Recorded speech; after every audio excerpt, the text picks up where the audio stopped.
우리의 삶에는 매일 크고 작은 안타까운 일들이 일어나고 있습니다. 지난 주일 오후에 가깝게 지내던 우리 남자 권사님, 우리 장로교로 말하면 이제 안수 집사님이신데 돌아가셨다라는 이제 연락을 받았습니다. 그래서 코로나 상황이라서 그 본교회에서 입간 예배부터 다음날 입간 예배부터 주관한다라는 소식이 있어서 그날 제가 방문을 해서 가족들과 함께 임종 예배를 드리는 그런 시간을 가졌습니다. 17년 동안 병수발하느라고 고생했던 아내 되시는 우리 권사님께서 하시는 말씀이 이제는 저는 어떻게 사나요? 17년 동안 그렇게 고생을 하셨음에도 불구하고 앞으로 내 혼자 어떻게 사느냐, 그 말을 들을 때에 얼마나 가슴이 아팠는지 알 수 없습니다. 또 지난 월요일에는 우리 교회의 홍은희 집사님 제가 전화를 받았습니다. 한혜영 집사님께서 목요일 날 병원에 입원을 하셨는데 사람을 알아보지 못합니다. 그런 이제 전화를 받고 또 신방을 해서 자세하게 이야기를 들어보니까 항암 치료 중에 계셨는데 암이 뇌에 전이가 되어서 또 물도 차고 해서 3, 4일 만에 가족을 알아보지 못하는 치매 현상이 오셨답니다. 아주 이례적인 경우인데 어떻게 손을 쓸 수 없는 그런 상황이고 지금 병원에서도 어떻게 할 수 없어서 호스피스 병동으로 옮겼으면 좋겠다. 그런 과정 가운데에 있습니다. 그래서 이제 함께 이야기를 나누고 기도하면서 우리 어떤 일이 있어도 낙심하지 맙시다라는 그런 권면의 말씀을 드리고 돌아올 수밖에 없었습니다. 우리를 낙심케 하는 일들이 쉬지 않고 일어나고 있습니다. 여러분은 요즘 어떤 일로 낙심하고 계십니까? 오늘은 어떤 시련 속에서도 결코 낙심하지 아니하는 사도 바울에 대해서 함께 살펴보고자 합니다. 도대체 그 비결은 무엇인가? 낙심 가운데 처한 우리 모두에게 도움이 되리라 생각을 합니다. 지난주 한국세계선교협의회에서 발표했는데 해외 선교사 75.7%가 코로나19 상황에서도 현장에서 선교 활동을 이어갔다라는 발표를 했습니다. 부득이하게 선교지에 있을 수 없어서 한국에 들어왔거나 제3국에 머무는 선교사들 가운데 52%는 내년 안에 선교지로 돌아갈 계획이라고 발표를 했습니다. 우리 교회 정순태 고종숙 선교사님도 캄보디아에서 코로나 가운데 지금 사역을 감당하고 있습니다. 제가 한국으로 들어오는 것이 좋지 않겠느냐 이렇게 조언을 해도 이렇게 대부분의 선교사들이 코로나 시대에 목숨을 걸고 선교 사역을 현지에서 감당하고 있는 중입니다. 기독교 역사의 최초 선교사라고 할 수 있는 사도 바울도 그랬습니다. 목숨을 걸고 선교 사역을 감당했습니다. 예수님을 만난 후에 그의 인생이 완전히 변했습니다. 예수님을 핍박하던 사람에서 예수님을 위해 핍박을 받는 사람이 되었습니다. 로마에서 순교를 당할 때까지 복음 전하기를 쉬지 않았습니다. 1차, 2차, 3차에 걸쳐서 갈라디아, 아시아, 마게도니아, 아가야 지역에 이르기까지 전 세계를 다니면서 복음을 전했고 많은 교회들을 세웠습니다. 바울의 선교 사역의 스타일은 이랬습니다. 어느 선교지에 도착하면 먼저 유대인들의 회당을 찾아가서 복음을 전합니다. 3주, 4주 이렇게 복음을 회당에서 전합니다. 우리 민족이 죽인 예수님이 바로 우리가 기다리던 메시아였었다. 예수님은 하나님의 아들로서 이 땅에 오셔서 십자가에 못 박혀 죽으셨다. 하지만 사흘 만에 다시 살아나시고 승천하신 분이시다. 우리가 부활의 산 증인이다.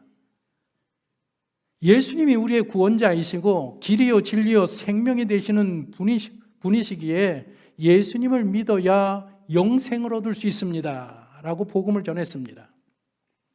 이렇게 한 지역에서 3, 4주 동안 복음을 전하고 있으면 바울을 죽이려는 유대인들이 쫓아옵니다. 바울이 예수님을 믿기 전에 예수님을 믿는 사람을 악착같이 쫓아가서 잡아들인 것처럼 똑같은 상황이 벌어집니다. 이제는 상황이 역전되어서 쫓기는 몸이 되었습니다. 그들이 나타나면 바울은 그 도시에서 다른 도시로 피신해 갑니다. 그리고 피신해 간 그 도시에서 또다시 유대인들의 회당을 찾아서 복음을 전합니다. 3주, 4주, 5주 동안 또 복음을 전하면 사도 바울을 쫓는 유대인들이 나타나고 또다시 도망하면서 도망한 지역에 복음을 전하면서 곳곳에 교회가 세워지게 됩니다. 그렇게 바울이 많은 교회들을 세우게 되는데 세운 교회들 중에 가장 문제가 많았던 교회가 고린도 교회였습니다. 고린도 교회는 이렇게 세워졌습니다. 2차 선교 여행 때에 바울은 아시아에 선교를 계획하고 출발을 하지만 하나님께서는 그의 발걸음을 유럽으로 이끄십니다. 잠언 16장 9절에 사람이 마음으로 자기의 길을 계획할지라도 그의 걸음을 인도하시는 여호와이시니라고 했습니다. 바울은 아시아의 복음을 전해야 되겠다라고 생각했지만 하나님의 뜻은 달랐습니다. 그래서 그의 발걸음을 유럽으로 인도하게 됩니다.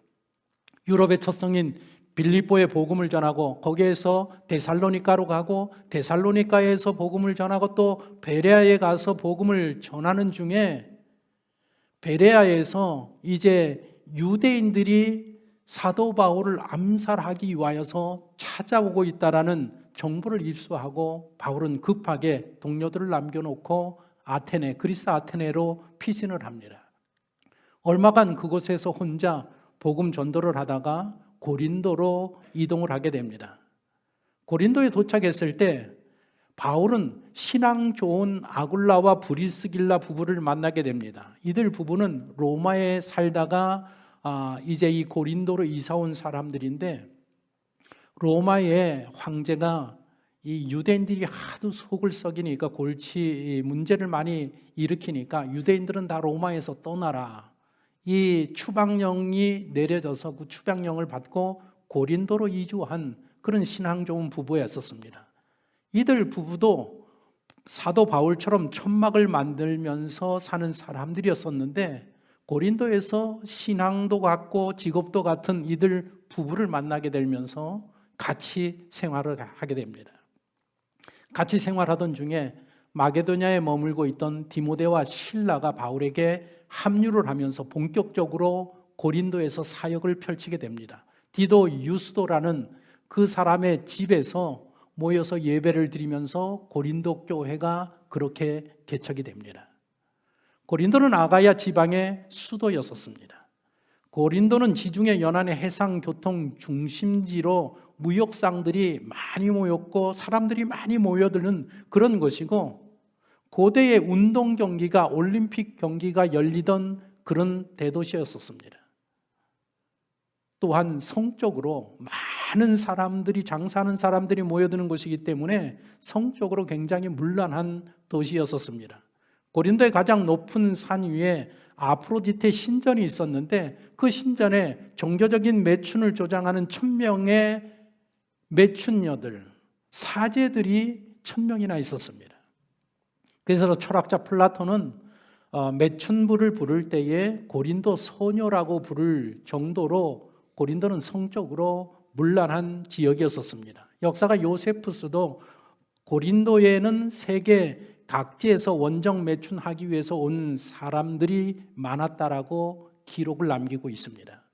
바울은 그런 타락한 도시 고린도에 교회를 세웁니다. 고린도에 1년 6개월 동안 머물면서 복음을 전하고 성경 말씀을 가르칩니다. 사도 바울이 가장 오래 머문 선교지가 고린도였습니다. 고린도에 머물면서 데살로니가 교회에 편지를 보냅니다. 데살로니가 전서도 쓰고 후서도 쓰고 갈라디아도 쓰고 하면서 1년 6개월을 보내게 되는데 1년 6개월 후에 또 유대인들이 쫓아옵니다. 쫓아와서 아가야의 그 총독되는 갈리오라는 사람에게 이 사람은 우리의 율법을 무시하고 사람을 현혹하는 사람입니다. 고소 고발을 합니다. 그러나 총독은 너희들 유대인들의 문제인데 왜 나에게 고소하느냐? 너희들끼리 해결하라. 그래서 그 문제에 관여치 않게 됩니다. 사도 바울은 이런 일로 무사하게 수리 안디옥 교회 본 교회로 돌아오게 됩니다. 그 후에 다시 3차 선교 여행을 떠나서 에베소에 도착했을 때에 자기가 세운 고린도 교회에 대한 안 좋은 소식을 듣게 됩니다. 교회 안에서 파벌 싸움이 일어났다.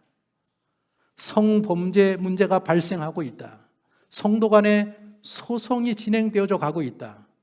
성찬식을 하는 데에 성찬식을 남용하고 있다. 많은 은사를 받았는데 은사들을 남용해서 예배가 보통 혼란스러운 게 아니다. 우상에게 드렸던 제물을 먹는 문제로 이게 의견이 분분하여서 교회가 보통 소란스러운 게 아니다. 또한 고린도 교회 교인들이 바울을 사도로 인정하지 아니한다라는 소식까지 듣게 됩니다. 자신이 개척한 그 고린도 교회, 그리고 1년 6개월 동안 머물면서 하나님의 말씀을 지도하고 가르친 이 성도들이 자신을 사도로 자기의 직분을 인정하지 아니한다는 충격적인 소식을 듣게 됩니다. 이 일은 고린도 교회에 사도 바울이 떠난 후에 거짓 선지자와 거짓 교사들이 들어오면서 이런 일들이 발생하게 되는 것입니다. 요즘 크고 작은 교회들에게 신천지가 들어와서 목사님을 내쫓고 그 교회를 차지하는 일들이 발생을 하고 있습니다. 신천지는 우리가 잘 아는 이만이라는 이단을 하나님으로 예수님으로 믿는 그런 이단입니다. 이 신천지 교회가 어떤 전략을 펼치는가 하면 이제는 교인들이 하나둘씩 어떤 교회에 이제 들어가서 새신자로 등록을 하고 성경 공부도 받고 열심히 신앙생활을 합니다. 목사님에게도 인정을 받고 성도들에게도 인정을 받습니다. 그렇게 해서 자기의 자리를 잡으면 이제 때가 되면 목사님에 대해서 이제 문제점들을 제기하면서 성도들을 동조하고 반기를 들어서 담임 목사님을 쫓아내고 그리고 신천지에 있는 목사를 데리고 와서 그 교회를 완전히 장악하고 있습니다. 신천지 강의를 들어보면 공식적으로 그렇게 하라고 강의하는 것들을 여러분들 볼 수가 있습니다. 그런데 이런 전략이 이단의 새로운 전략이 아니었습니다. 이미 초대 교회 때부터 사용되어 오던 전략입니다. 사단이 쓰는 방법은 늘 한결같이 뻔하고 동일합니다. 수리 안디옥 교회에서도 갈라디아 교회에서도 고린도 교회에서도 그랬습니다. 거짓 선지자, 거짓 교사들, 이단들이 들어와서 사도 바울에 대한 문제점들을 제기합니다. 바울이 전한 복음은 잘못된 복음입니다. 그는 사도도 아니고 목회자의 면허도 없는 사람입니다. 실력도 없고 언변도 부족하고 그래서 교회에서 사례를 받지 못하는 사람입니다. 오죽하면 천막을 깁는 일로 먹고 살겠습니까? 약속을 지키지 않는 신용할 수 없는 사람입니다. 구제헌금 명목으로 성도들의 돈을 갈취해가는 사기꾼에 불과합니다. 이렇게 바울을 호도했습니다. 그런데 놀랍게도 1년 6개월 동안 바울과 함께 신앙생활을 하고 신앙 지도를 받고 교회를 세워갔던 고린도 교회 교인들이 그런 거짓말에 미혹을 당했다라는 것. 물론 확고한 믿음과 신뢰로 흔들리지 않은 사람들도 있었지만은 많은 사람들이 거짓 선지자들에게 속아서 바울을 불신하기 시작했습니다. 바울이 에베소에서 그 소식을 듣고 이거 안 되겠다 싶어서 배를 타고 고린도로 건너갑니다. 하지만 이미 바울에 대한 불신이 깊어져서 어떠한 말도 통하지 않습니다. 문제를 해결하지 못하고 내가 다시 오겠으니 기다려라. 그리고 에베소로 돌아옵니다. 그런데 약속대로 다시 가지 못하게 됩니다. 다시 가지 못하니까 그들에게 편지를 보냅니다.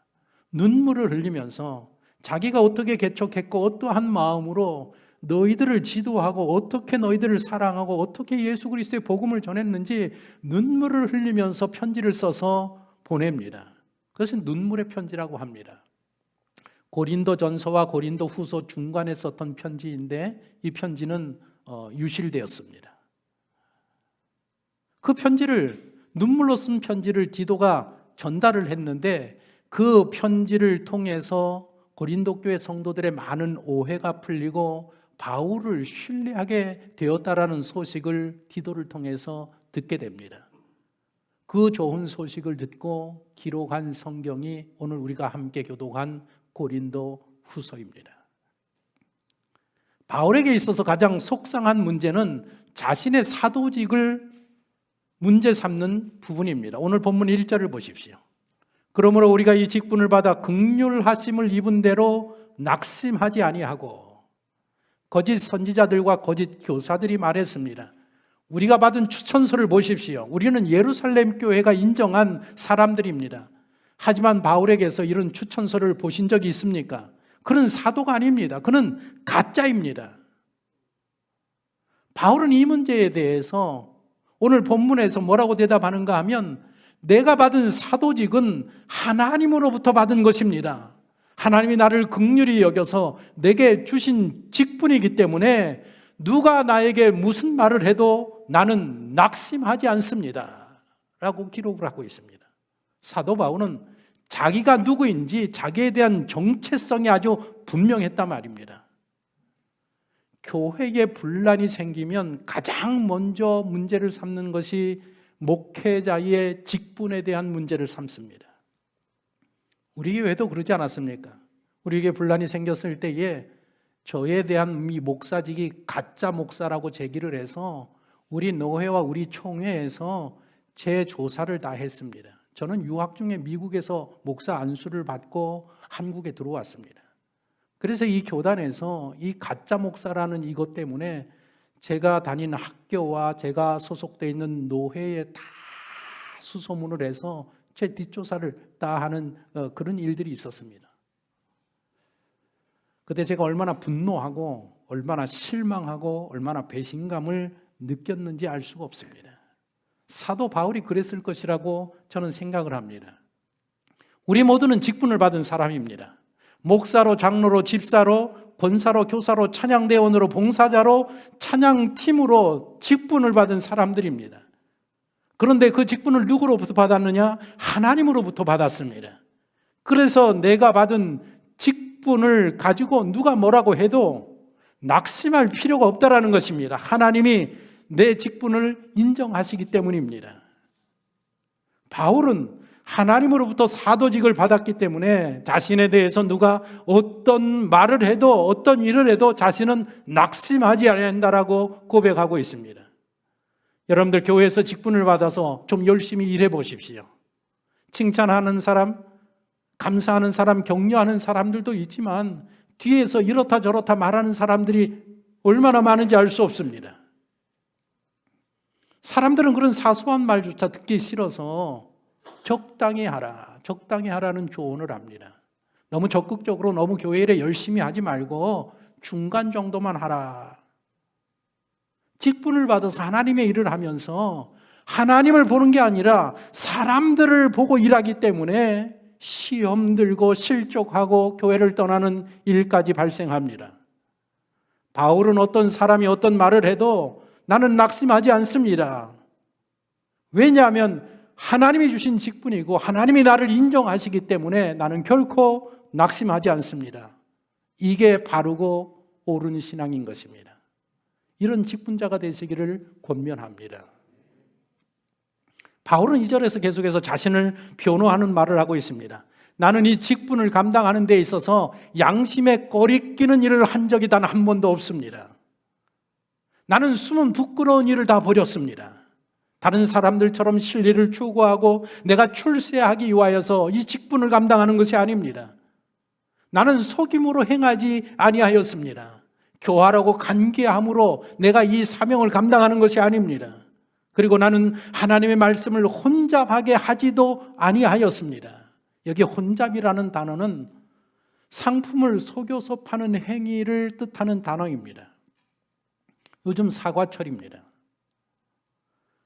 사과를 장사하는 분들 가운데에 그 사과의 그 붉은 색깔과 이 사과를 오래 보관하기 위하여서 사과를 출하할 때에 초를 입힌답니다. 그러니까 이 스프레이로 사과에 초를 뿌려서 입히면 그 색깔이 오래가고 보존도 오래 할 수 있다고 합니다. 어떻게 알 수 있느냐? 저한테 가르쳐 주기를, 손톱으로 껍질을 이렇게 밀어보시면 초를 입힌 것은 초가 긁어 나옵니다. 그런 거 먹어서 몸에 좋겠습니까?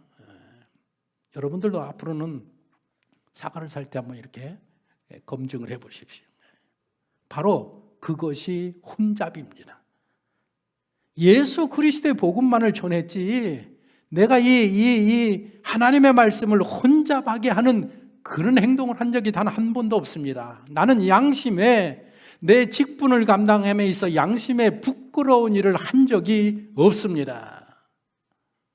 양심에 부끄럽고 꺼리끼는 하는 자들은 내가 아니라 나를 모해하는 거짓 선지자들입니다. 저들은 숨은 부끄러운 일을 행하고 속임으로 행하고 말씀을 혼잡하게 하는 자들입니다. 그것을 알아야 합니다. 라고 지금 반박하고 변론하는 것입니다. 이어지는 3절 4절에 보면, 그런 왜 저 거짓 선지자들, 거짓 교사들이 내가 전하는 복음을 받아들이지 아니하는지 이 문제에 대해서 설명을 합니다. 저들은 복음이 가리워진 자들입니다. 저들은 망하는 자들입니다. 저들은 사단의 미혹을 당한 자들입니다. 그래서 하나님의 아들이신 예수 그리스도를 알아보지 못하는 자들입니다. 예수님에게서 나타나는 복음의 강체와 예수님에게서 나타나는 생명의 빛을 보지 못하는 자들입니다.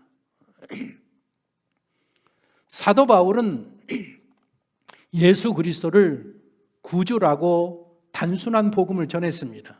예수 그리스도는 하나님의 아들이시고 예수 그리스도가 구주이십니다.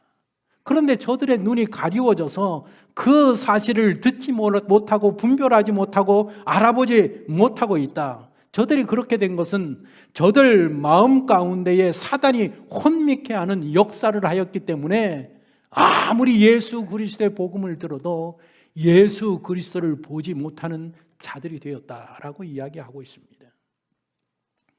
6절을 보십시오.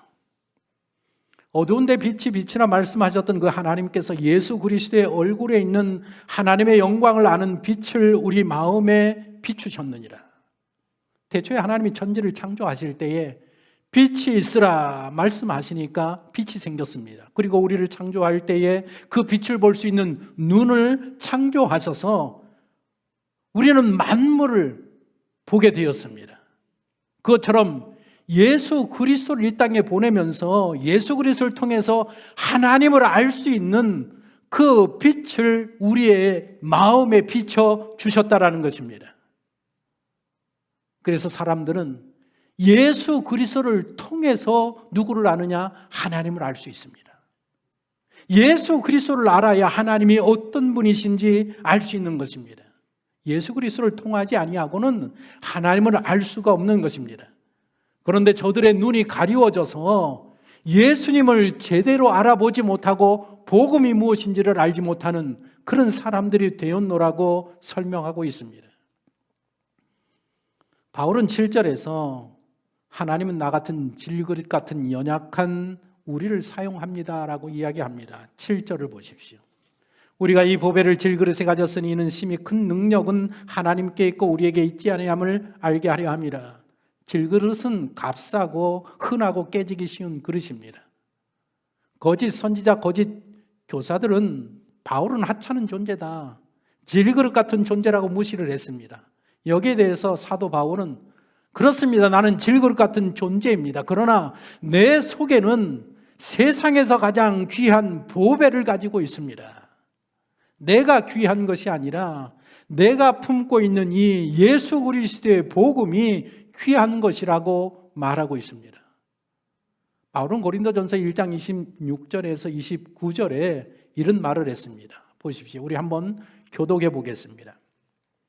형제들아 너희를 부르심을 보라. 육체를 따라 지혜로운 자가 많지 아니하며 능한 자가 많지 아니하며 문벌 좋은 자가 많지 아니하도다.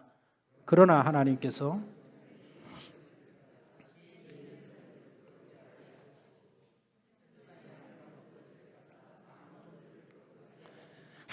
세상에 천한 것들과 멸시받는 것들과 없는 것들을 택하사 있는 것들을 폐하려 하시나니 이는 아무 육체도 하나님 앞에서 자랑하지 못하게 하려 하심이라.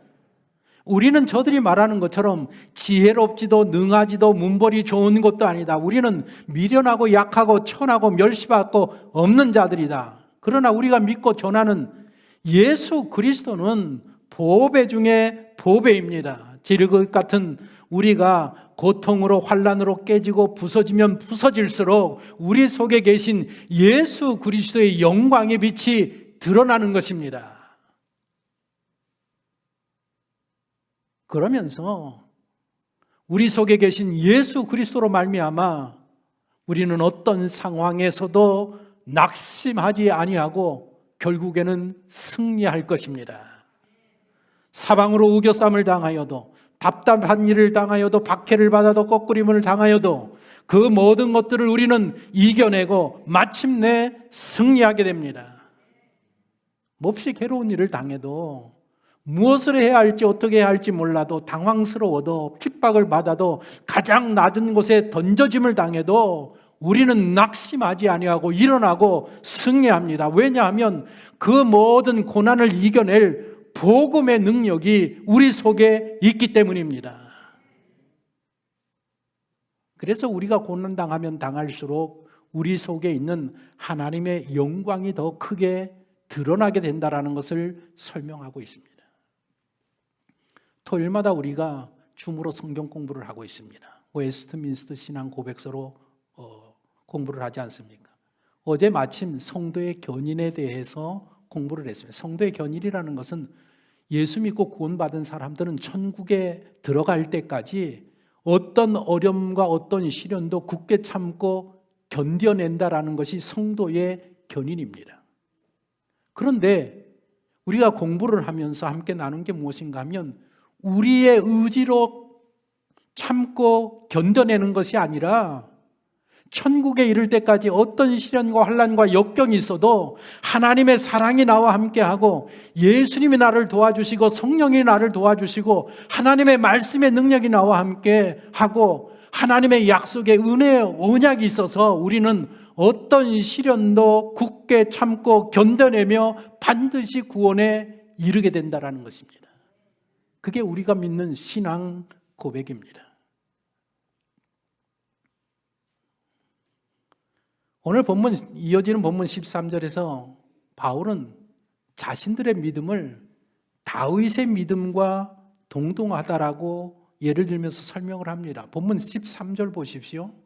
기록된 바 내가 믿었으므로 말하였다 한 것 같이 우리가 같은 믿음의 마음을 가졌으니 우리도 믿었으므로 또한 말하노라. 여기 사도 바울이 다윗이 기록한 시편 116편을 인용하는 구절입니다. 시편 116편은 다윗이 그 아들 압살롬에게서 쫓겨서 완전히 궁지에 몰려서 죽음의 위기에 처했을 때에, 오고 갈 수 없을 때에, 이제는 죽었구나 했을 때에 하나님 앞에 기도를 합니다. 그래서 구원함을 받습니다. 그 구원함을 받고 난 후에 기록한 성경이 시편 116편입니다. 한번 보십시오. 이것도 한번 교독해 보십시다. 내용을 생각해 보시면서 보십시다. 여호와께서 내 음성과 내 간구를 들으심으로 내가 그를 사랑하는도다.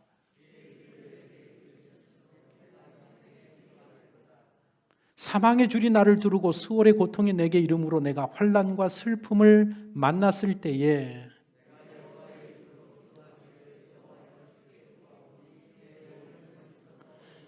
내가 어려울 때에 나를 구원하셨도다.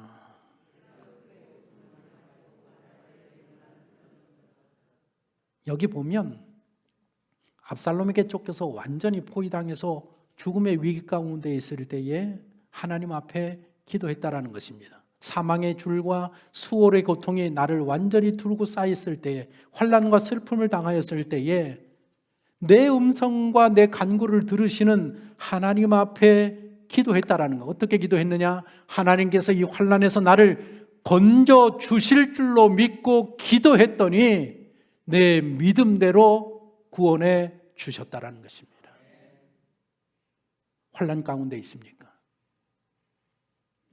여러분들이 기도하시면, 믿음으로 기도하시면 하나님이 건져내시고 구원해 주실 줄로 믿습니까? 그 믿음으로 기도하면 믿음대로 구원하여 주신다라는 것입니다. 다윗이 그랬듯이 우리도 다윗과 같은 동일한 믿음을 가지고 내가 당신들에게 담대하게 말합니다. 죽은 예수님을 살리신 하나님께서 마지막 날에 어떤 삶의 환난과 역경이 있어도 우리를 다시 살리고 고린도 교회 성도들 당신들도 다시 살리시고 하나님 앞에 서게 하실 것을 나는 분명히 믿습니다. 나는 이 믿음이 있기 때문에 어떤 환난과 시련 속에서도 결코 낙심하지 않습니다. 지금 이 고백을 하고 있는 것입니다. 16절 보십시오. 그러므로 우리가 낙심하지 아니하노니 우리의 겉사람은 낡아지나 우리의 속사람은 날로 새로워지도다. 바울은 두 가지 종류의 삶, 지상적인 것과 천상적인 것에 대해서 말하고 있습니다. 육신적인 삶과 영적인 삶에 대해서 말하고 있습니다. 세월이 지나가면서 고난을 통해서 우리의 육신은 연약해지고 쇠퇴해져 가지만 고난을 통해서 우리의 영혼은 날마다 더욱 강해져 갈 뿐입니다. 오늘 헌금성을 찬양해 준 우리 이태희 청년 아름다운 찬양을 찬양해 줬습니다. 반팔 입었더라고요. 깜짝 놀랐어요. 근데 그거 보면서 낙심이 되더라고요. 나도 20대는 반팔을 입었는데 요즘은 추워가지고 옷을 끼얹고 나이가 들면 그렇습니다. 젊었을 때는 그래도 나이가 들면 우리의 육신은 쇠퇴해 갈 수밖에 없습니다. 인생을 살아가면서 많은 환난과 역병과 시련과 고난을 겪으면서 우리는 늙어가고 우리는 쇠퇴해져 가지만 그 고난을 통해서 오히려 우리의 속사람은 우리의 영혼은 더욱더 강건해져 가게 된다는 것을 사도 바울이 이야기하고 있습니다. 그러면서 이 땅에서 겪는 그 어려움들은 아주 가벼운 어려움이고 잠시 겪는 어려움이지만 그 어려움을 통해서 하늘나라에서 받을 그 상급은 크고 중후하고 영원한 영광이다. 우리가 주목하는 것은 오늘날의 현실이 아니라 하늘나라에서 받을 영광을 바라보기 때문에 나는 결코 낙심하지 아니하노라. 국민일보 창가 33주년을 맞이하여서 대담이 있었습니다. 코로나 팬데믹이 이어지면서 그리고 오미크론 집단 감염이 계속해서 확산되면서 한국교회 조롱 섞인 질문들이 쏟아져 나오고 있습니다. 당신들이 믿는 하나님은 왜 침묵하고 있습니까? 우리에게 묻습니다. 기독교인이라고 하면 바이러스가 피해가야 하는 거 아닙니까? 이 질문에 대해서 남포교회 원로 목사님 되시는 박영선 목사님께서 아주 명쾌한 답을 주셨습니다. 뭐라고 답하셨는가 하면 너희가 믿는 신은 도대체 뭐냐라는 이 질문은 구약 시대로부터 계속해서 있어진 질문이었다라는 것입니다. 그래서 이렇게 답하면 된다라고 대답했습니다. 내가 이미 죽음을 넘어 영생을 가지고 있다면 이 정도 고난은 문제가 되지 않습니다. 그걸 보여주기 위해서 하나님이 우리를 보내셔서 안 믿는 당신들과 동일한 고통을 받게 하시는 것입니다. 이 말을 해줘도 알아듣지 못할 거라는 것입니다. 교회는 답을 가지고 있습니까? 라고 묻는 질문에는 교회도 답이 없습니다. 하지만 우리는 이걸 통해서 더 성숙해지고 깊어질 것입니다. 그렇습니다.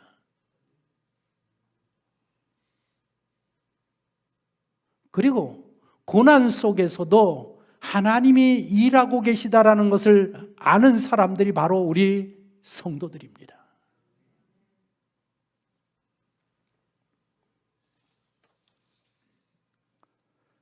무슨 일로 낙심하고 계십니까?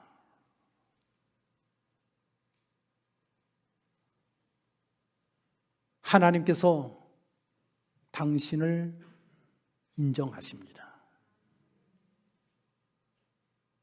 누가 뭐래도 하나님은 당신을 사랑하시고 당신을 인정하고 계십니다. 그래서 낙심할 이유가 없습니다. 당신은 하나님의 은혜로 사는 사람입니다.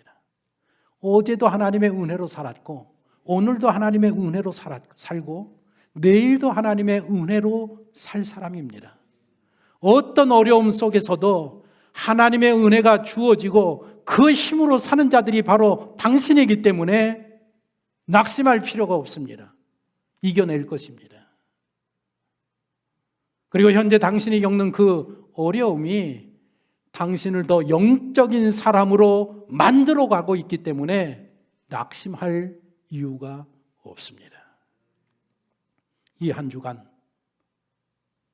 내 마음속에 생기는 낙심을 이겨내고 하나님의 말씀을 붙들고 열심을 다해서 달려갈 길을 달려가는 평파중앙교회 성도가 되시기를 예수님의 이름으로 축원합니다.